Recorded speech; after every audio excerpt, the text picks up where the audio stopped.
Joma Moves, kicksmoto.com. And what we have here are some running kicks. So, ito ang Alpha Bounce RCM. So, yung M, it stands for mesh, yung RC. No idea, hindi ko pa nakikita online. But, ito yung isang set ng mga Alpha Bounce na linabas ni Adidas. So, we have the Alpha Bounce EM, which is more of the mesh. And then we have the Alpha Bounce HPG ata. Yun yung meron parang rubber na material dito, and then mesh din, engineered mesh mostly. And then we have this one. This is the Alpha Bounce RC, which is made out of forged mesh. Ito yung pinakamura sa kanilang lahat. So this is actually priced at 4,295 pesos. Yung HPG, I think, or I forgot that one, it's actually at 5,295 pesos. And yung EM natin, yung pinakamahal, it's 5,995 pesos. So I opted to go with this one kasi siya yung pinakamura, and medyo same lang naman sila para for me, yung tooling niya and everything, talaga makakatalo lang yung upper. So yun, I got this from Athlete's Foot, pero sa mga Adidas outlets, sa mga saan ba makakita? Sa mga Tobies, meron na din sila. Karamihan, actually, itong next release ng Alpha Bounce, it's all over the place. So if you wanna check these guys out, kahit saan ka pumunta, I'm sure makakita kayo. So let's go to the review. Okay, so first we have our traction. So sa traction niya, still the same, nothing changed from the old Alpha Bounce series. So we have yung knobs, yung bilog-bilog na naka-protrude, and then meron itong black na area na to, that's your rubber outsole.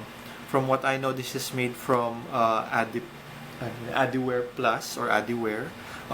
Durable siya, of course. This is made for running, so talagang durable siya for using on the street or running on the street. Etong mga to, multi-directional siya.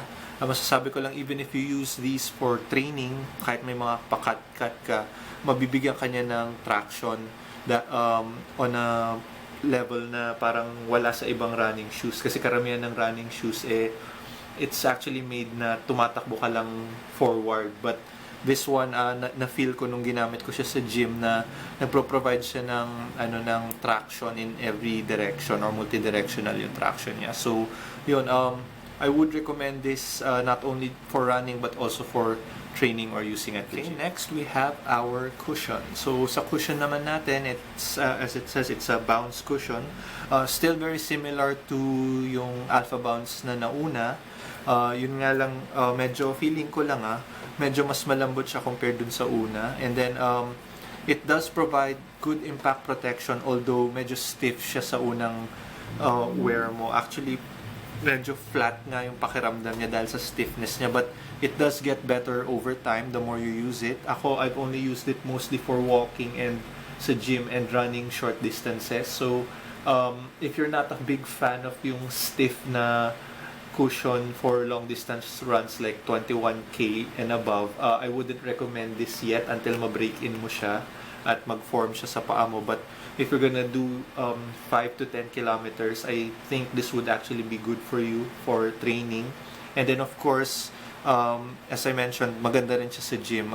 It provides you with a lot of stability dahil it's a little bit on the stiff side, at yun yung mas kailangan mo pag nagte-training ka sa gym, like lifting weights, doing your kettlebell exercises, mga ganon. So yun, still great cushion. I can still feel a lot of impact protection both sa forefoot tsaka sa heel. And then after a few runs, magugustuhan nyo talaga. Okay, so now we have our materials. So yung materials, this is what would actually really separate yung tatlong Alpha Bounce na lumabas. So ito, given na siya yung pinakamura, it's got what Adidas calls forged mesh. So medyo matigas na mesh siya. Hindi siya yung parang net mesh masyado na medyo may breathability. Although breathable pa naman to. This is like parang mas compact yung pagkaka-knit ng mesh na to. And then this area, kung makita nyo itong mga to, medyo matigas yung part na yan. So that's what gives you a little bit of stability.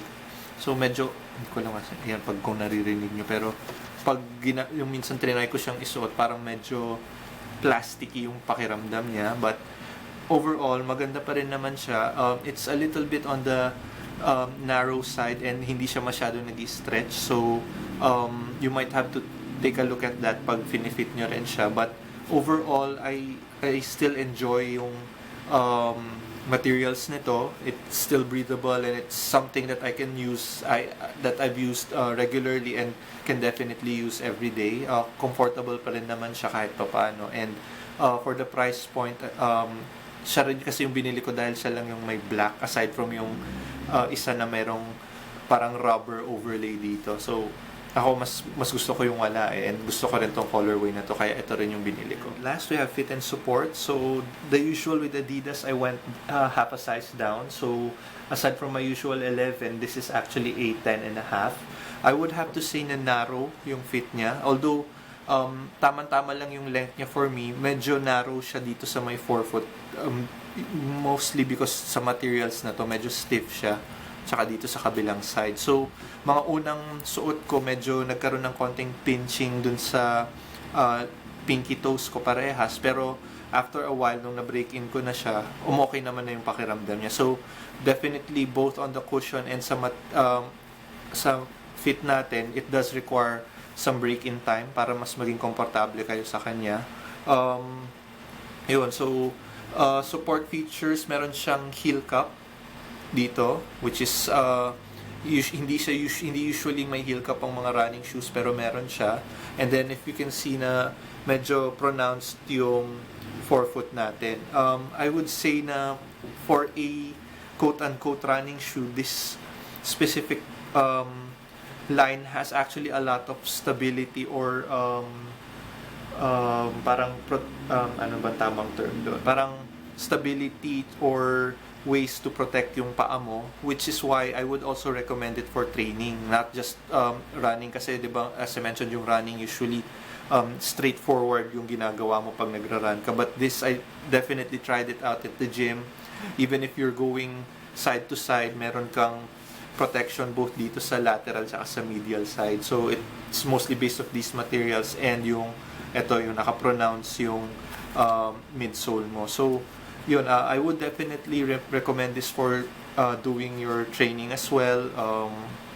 As mentioned din kanina, for weight training, kettlebell training, and also doing other things sa gym and not just running. So yun, fit and support is actually very good, and yun, I would say na it's definitely not just a run. So there you have it, guys. That's our review for the new Alphabounce RCM. So tatry ko i-research ko na ibig sabihin ng RC kasi hanggang ngayon wala pa rin, but definitely it's a forged mesh shoe or kicks. Definitely works well. I really enjoy my pair. If you guys have the other pairs, shoot me a comment. I want to know kung ano yung naging experience sa kanila, and para ma-compare din natin yung mga tatlong Alphabounce na linabas ng Adidas. So, I'll see if I can also get my hands on some of the other pairs as well para gawa rin tayo ng comparison review nilang tatlo. So, thank you guys for watching.